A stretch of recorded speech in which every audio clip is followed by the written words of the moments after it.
What's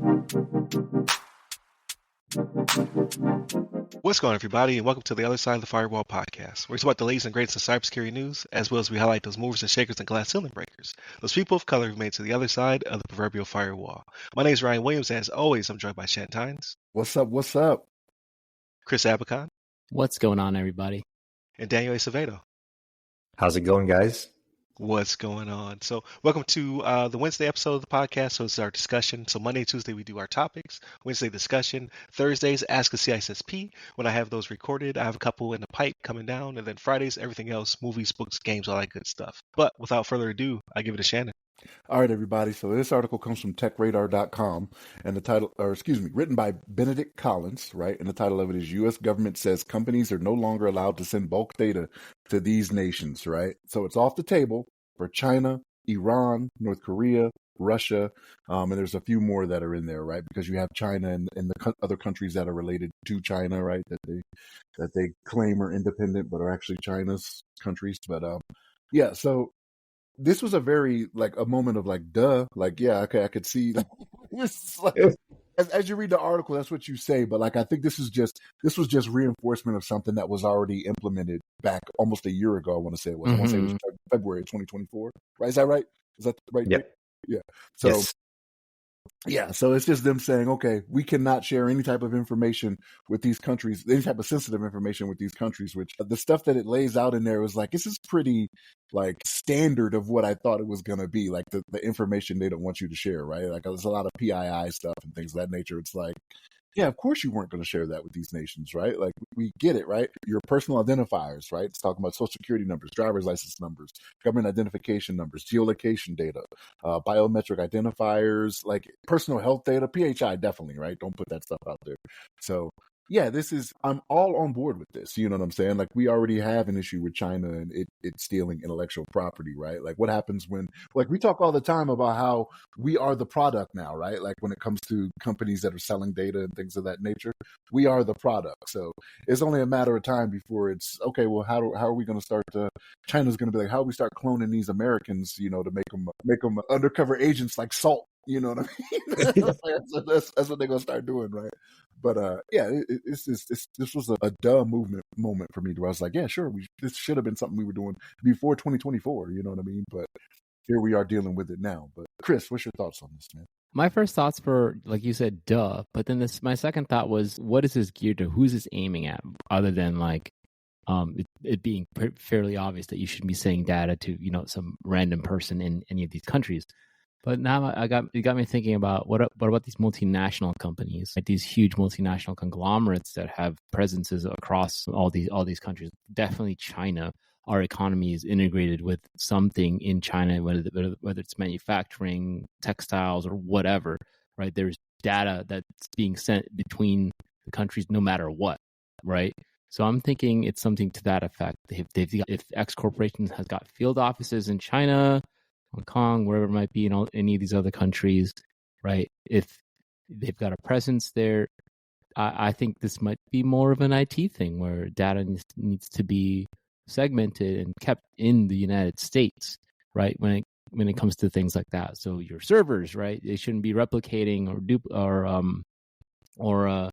replicating over to a backup in any of these countries, right? Or somebody from those countries shouldn't have direct access to a US West or whatever it might be in whatever instance of cloud that you're in. Right. So that's kind of what I'm thinking. And this is kind of the consequence of having a economy and really an internet. And we are everything is an API, right? Everything is just integrated. Everything just works well together. Maybe it's a measure to begin, hey, company or whatever. You can't be sharing, these numbers and data with your, partner, because everybody's got a Chinese partner, right? They have to.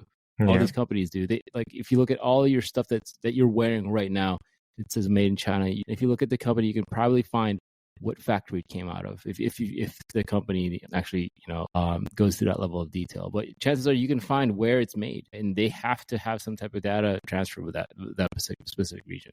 But yeah, those are my thoughts. Dan, what do you think? So in this article, what I'm thinking this is pertaining to specifically, though, is those companies that sell data per se, or bulk data. So, in the article, it talks about building profiles of US citizens to be used in social engineering, specifically that sentence itself. So when you're scraping all these user data, like what do you buy, what are your travel interests, what movies you're watching, what cars you like, and then that data is getting sold to third-party countries as are listed here, to China's, Israel, X, Y, and Z. The frequent flyer miles of the people that we don't do business with in the US, essentially. That's where the US is finally kind of dropping the hammer to say, hey, if you're a company within the US and you have user data and there's a company in one of these countries or is based out of these countries, that no, like we're putting a hard line in the sand. You cannot do that anymore. But I don't know. It's hard to enforce though. What stops those companies from coming to the U.S. through the laws that exist and establishing a company in the U.S. soil and then just buying that data anywhere? That's where there's lots of loopholes to this kind of thing, regardless. But I think that's what this specifically article is targeting and what the U.S. is trying to prevent. But what do you think, Ryan? You think it's possible to stop this kind of thing, or you think these countries are going to go around and just establish U.S. companies over here in the U.S.?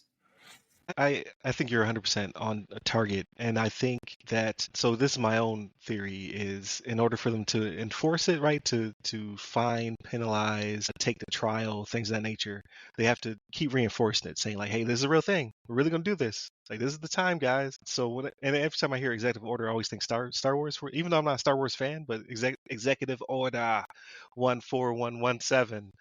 I think it is to prevent espionage and targeted attacks, right? Like, this gives them some teeth to then take you to court and then hit you with the hammer by saying like, we warned you that these countries were on the list and you still bulk shared, transferred, etc. data. So now face the consequences. So I think it has to be reinforced several times, and because they're planning on now persecuting and taking people to trial and things of that nature because of it. So that and I think it falls in line with Canada kicking TikTok off of their on-prem sites, right? Like we're really trying to reinforce the stuff on the West in order to protect our citizenship, and then they must know something is being done nefarious, at least in my my perspective, to say that, hey, you guys have to get out of here. And then TikTok, it was supposed to be right around the corner, but now we're hearing that there might be some delay in that. So I'm curious, right? So with this, yes, we're saying for U.S. companies you can't divulge any information. What happens if it's not a U.S. company that has dealings with China, but they sell products here? So Volvo is my example of this, right? Like the car company, even though they're Swedish, I think they build their cars in China, right? So because they're building the cars over there in China and they're sold here in America, is that the next step? It's like, okay, nobody, it doesn't matter if you're not a U.S. company, you can't have your things that are built in China that can possibly collect this information, right? Because we talked about how smart these cars are now, right? Like they have the geolocation data, which is one of the things that they're talking about here. You can't share that information. So what is the next step here?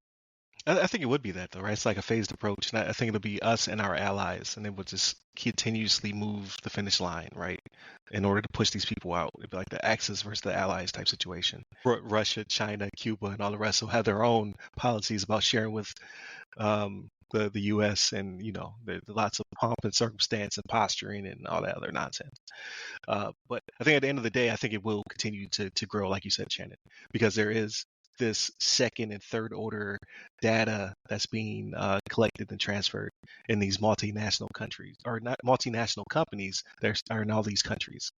I think that is the future, unless we start building cars in America, like again, right? And other products, right? Like we bring all the stuff back to states like we're being promised, and a t-shirt now costs $50. Yep. You know what I mean? Like it is what it is at that point. But yeah, I think you are correct, and that this bar will continuously be moved. So we'll see. And then people, like some countries become friends. Like I don't think many people in this list will become our allies anytime soon. But you never know. Like they might have oil or something we need. I'm coming for that oil. Right. But definitely continue to tune in throughout the week. So again, Monday and Tuesday are our topics. Wednesday, discussion. Thursdays, Ask a CISSP. And then Fridays, everything else, movies, books, games, all that good stuff.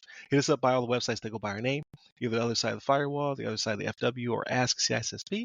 Hit me up personally. I'm at RY Security Guy. That's RY Security Guy. You can find me on all the social media platforms, but LinkedIn is where I'm most responsive. And where can they find you, Chris? You can find me on LinkedIn under my name, Chris Abacon, last name spelled A Bacon. And you, Daniel? You can find me on LinkedIn under my name, Daniel Acevedo, spelled A Cevito. Yes. Stay safe. Stay secure.